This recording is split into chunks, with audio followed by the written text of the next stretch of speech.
இன்றிலிருந்து இந்தியாவின் மீது பாகிஸ்தான் நடத்தக்கூடிய ஒரு தீவிரவாத தாக்குதலையும் நம்முடைய இந்திய நாடு அதை ஆக்ட் ஆஃப் வார், அதை போர் என்று பார்க்க போகிறோம். முகமது அலி ஜின்னா அவர்கள் இருநாட்டு கொள்கை என்று சொன்னார். இந்தியாவில் இஸ்லாமியர்கள் ஒற்றுமையாக இருக்க முடியாது, எங்களுக்கு தனி நாடு வேண்டும் என்கின்ற இருநாட்டு கொள்கை, two nation formula Mohammed Ali Jinnah அவங்க வச்சாங்க. பிரதமர் அவர்கள் தெளிவாக சொல்லி இருக்கின்றார், சண்டை நிறுத்தப்படவில்லை. நம்முடைய மக்களை படுகொலை செய்து கொண்டிருக்கின்றார்கள். காஷ்மீரில் தீவிரவாதத்தை வளர்த்தார்.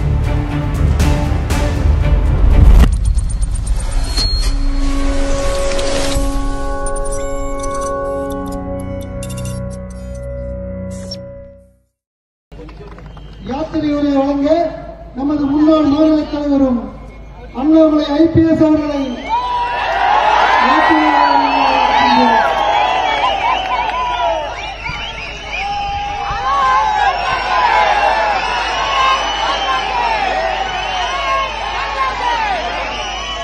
அன்பார்ந்த பெரியவர்களே, தாய்மார்களே, அடுத்திருக்கிற சகோதர சகோதரிகளே, கொடியை காட்பதற்காக தன்னுடைய உயிரை விட்டு இங்கிருந்து சில 100 மீட்டர் தூரத்தில் கொடிகாத்த குமரன் ஐயா அவர்கள் நம்முடைய கொடியை காட்பதற்காக தன்னுடைய இன்னுயிரை விட்டார்.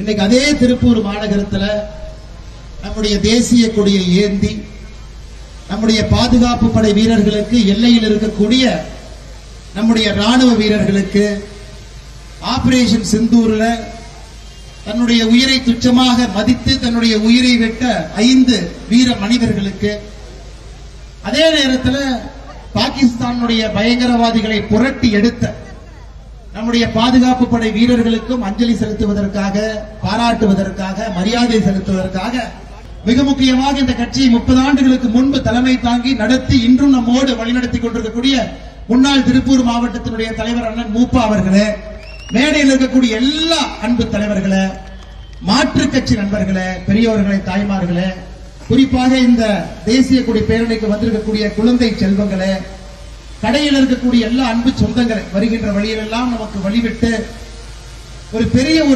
உற்சாகத்தோடு இந்த தேசிய கொடி பேரணியிலே பங்கேற்றவர்கள், அருகில் இருந்து பார்த்தவர்கள், உற்சாகத்தை கொடுத்தவர்கள் எல்லோருக்கும் நம்முடைய கட்சி சார்பாக, பாரத பிரதமர் நரேந்திர மோடி ஐயா சார்பாக உங்களுக்கு என்னுடைய நன்றிகளை இந்த நேரத்தில் பதிவு செய்து கொள்கின்றோம். நிறைய நண்பர்கள் கேட்கிறாங்க, ஆபரேஷன் சிந்தூர் எதற்காக நாம செய்யணும், எதற்காக தேவைப்பட்டது? இது போன்ற நிகழ்ச்சி மூலமாக அதையும் உங்களிடம் எடுத்துச் சொல்ல வேண்டும் என்பதற்காக இந்த நிகழ்வு நடந்து கொண்டிருக்கிறது. அன்பு சொந்தங்களே, நாம் எப்பொழுதுமே பாகிஸ்தான் என்கின்ற நாட்டை பிரிச்சு கொடுக்கல. முகமது அலி ஜின்னா அவர்கள் இருநாட்டு கொள்கை என்று சொன்னார். இந்தியாவில் இஸ்லாமியர்கள் ஒற்றுமையாக இருக்க முடியாது, எங்களுக்கு தனி நாடு வேண்டும் என்கின்ற இருநாட்டு கொள்கை, two nation formula Mohammed Ali Jinnah அவங்க வச்சாங்க. நம்ம எல்லோருமே ஒரு கனத்த இதயத்தோடு, நம்முடைய சொந்தங்கள் அந்த பக்கம் போகும் பொழுதும் கூட கனத்த இதயத்தோடு நாம் ஒத்துக்கொண்டோம். பிரிட்டிஷ்காரங்க ஒத்துக்கிட்டாங்க, எத்தனையோ பேர் ஒத்துக்கல. 1947 ஆகஸ்ட் 15 நமக்கு சுதந்திரம். ஒரு நாள் முன்பு பாகிஸ்தானுக்கு சுதந்திரம். 2 நாட்டை பிரிச்சாச்சு. அதன் பிறகு பக்கத்து நாட்டில் இருக்கிறவங்கள நம்ம சகோதரர்களாக பார்த்தாலும் கூட 1947 இருந்து பிரச்சனை மேல் பிரச்சனை செய்து கொண்டிருக்கிறார். 1948 யுத்தம் பார்த்தீங்க, மிகப்பெரிய யுத்தம் அது. ஐநா சபையில போய் அப்பவே அந்த யுத்தம் நிறுத்தப்பட்டது. நேரு அவங்க ஐநா சபைக்கு போனார். அப்பவே காஷ்மீர்ல 72,000 சதுர கிலோமீட்டர் பாகிஸ்தான் அவர்கள் பிடித்து வைத்துக் கொண்டார். மொத்தமாக காஷ்மீரை பொறுத்தவரை 2,22,000 சதுர கிலோமீட்டர், 72,000 சதுர கிலோமீட்டர் பாகிஸ்தான் பிடிச்சு வச்சுக்கிட்டாங்க. அப்பிருந்து ஆரம்பித்த பிரச்சனை இன்னும் நடந்து கொண்டிருக்கிறது. நாம் எங்கேயும் கூட பாகிஸ்தானில் இருக்கக்கூடிய ஒரு அப்பாவியை யாரும் கூட இந்தியாவிலிருந்து எந்த பிரச்சனை ஏற்படுத்தல. முதல் யுத்தம் 1948, இரண்டாவது யுத்தம் 1965, மூன்றாவது யுத்தம் 1971, நான்காவது 1998-99 தொடர்ந்து யுத்தமாக நடத்தி கொண்டிருக்கின்றார்கள். நம்முடைய மக்களை படுகொலை செய்து கொண்டிருக்கின்றார்கள். காஷ்மீரில் தீவிரவாதத்தை வளர்க்கிறார். பக்கத்து நாடாக இருந்து, நம்முடைய சகோதர நாடாக இருந்தும் கூட எல்லை கடந்த பிரச்சனைகளை தொடர்ந்து பாகிஸ்தான் கொடுத்துக் கொண்டிருக்கின்றார்கள். எத்தனை முறை அவர்களுக்கு நாம் புத்தி கற்பித்தாலும் கூட அவர்களுக்கு தெரியவில்லை.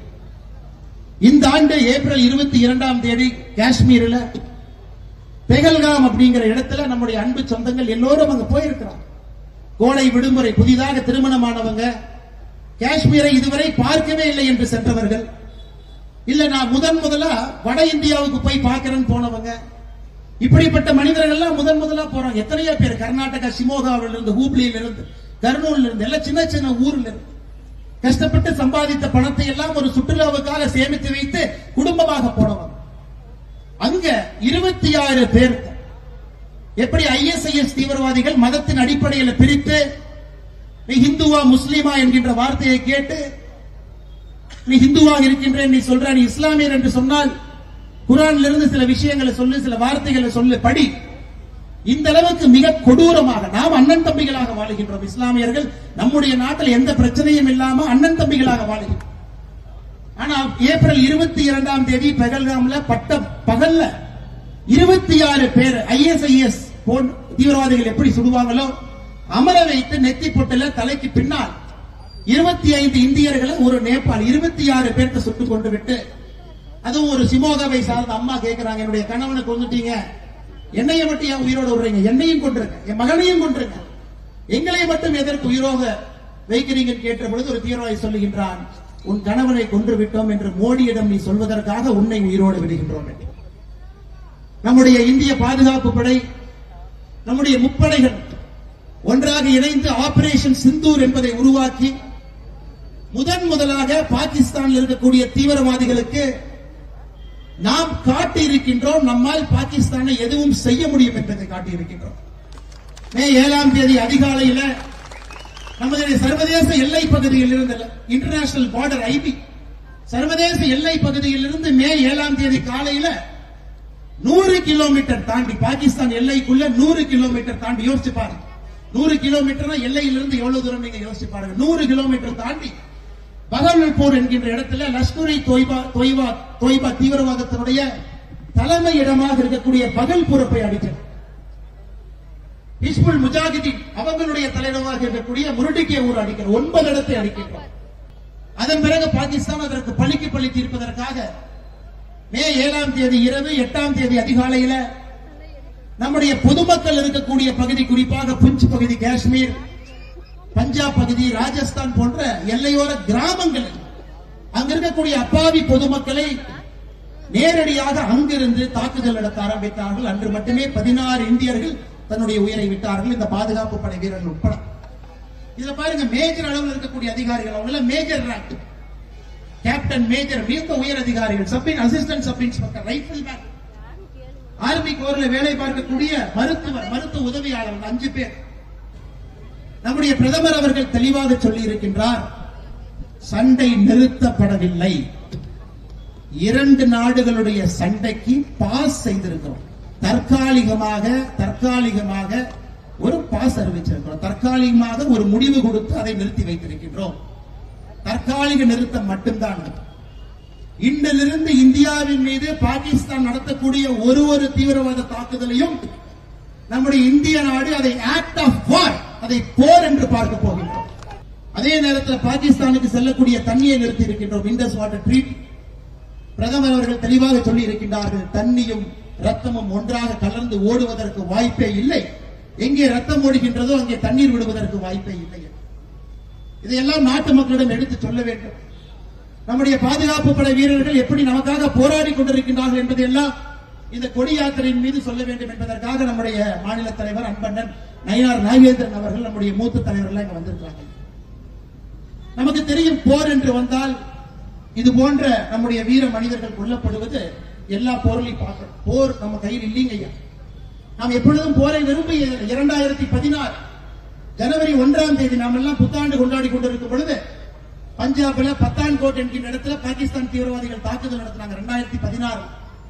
அப்பொழுது நாம் என்ன சொன்னோம், பாகிஸ்தானியே வர சொன்னோம், வாங்க உங்க போலீஸ் அனுப்பி பத்தான்கோட்ல நீங்களே இன்வெஸ்டிகேட் பண்ணுங்க, இருவரும் சேர்ந்து தீவிரவாதியை பிடிப்போம். இந்தியா முதலாக லைன் ஆஃப் கண்ட்ரோல் எல்ஓசியை தாண்டி பாகிஸ்தானுக்குள்ள போய் பழி தீர்த்து விட்டு வந்தோம்.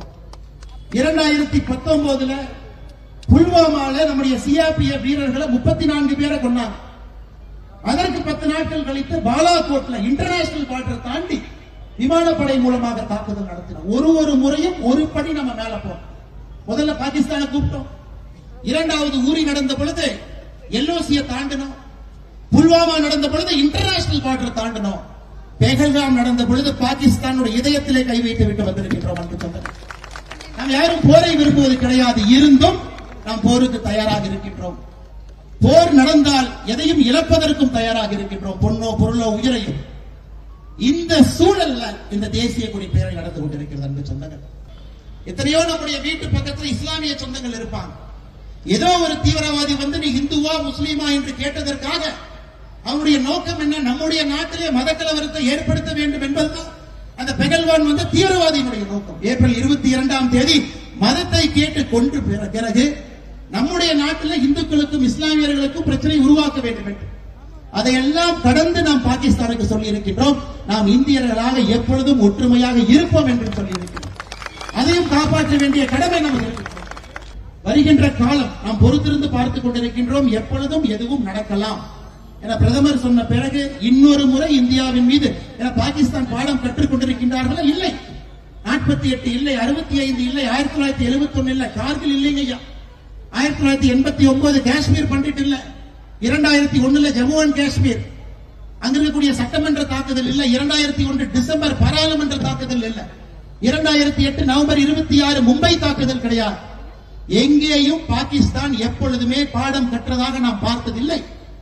ஆனால் இந்த முறை பாகிஸ்தான் மக்களுக்காக நம்முடைய பிரதமர் அவர்கள் மன்னித்து விட்டிருப்பதாகத்தான் நாம் பார்க்கிறோம். காரணம், இந்தியாவுக்கு அடுத்த முறை நாம் ஏவுகணையை அனுப்பும் பொழுது அது பாகிஸ்தானுடைய இதயத்தை தொலைக்க போகிறது.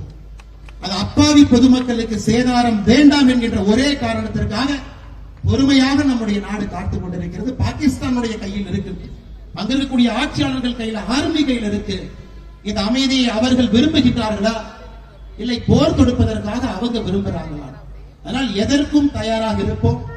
எப்பொழுது நம்முடைய பாதுகாப்பு படை நம்மை கேட்டாலும் நம்முடைய உயிரை கொடுப்பதற்கு, உணர்வை கொடுப்பதற்கு, பொருளை கொடுப்பதற்கு நம்முடைய பாதுகாப்பு படைக்கு நாம் தயாராக இருப்போம் என்று சொல்லி மேடையில் இருக்கக்கூடிய எல்லா தலைவர்களுக்கும் என் நன்றியை தெரிவித்து, ஒரு பெரிய தேசிய எழுச்சியை தமிழகத்தில் நம்முடைய கட்சி நண்பர்கள் தலைவர்களோடு சேர்த்து விதைத்துக் கொண்டிருக்கின்றார்கள். அதற்கும் என்னுடைய நெஞ்சார்ந்த நன்றிகளை தெரிவித்துக் கொள்கின்றேன்.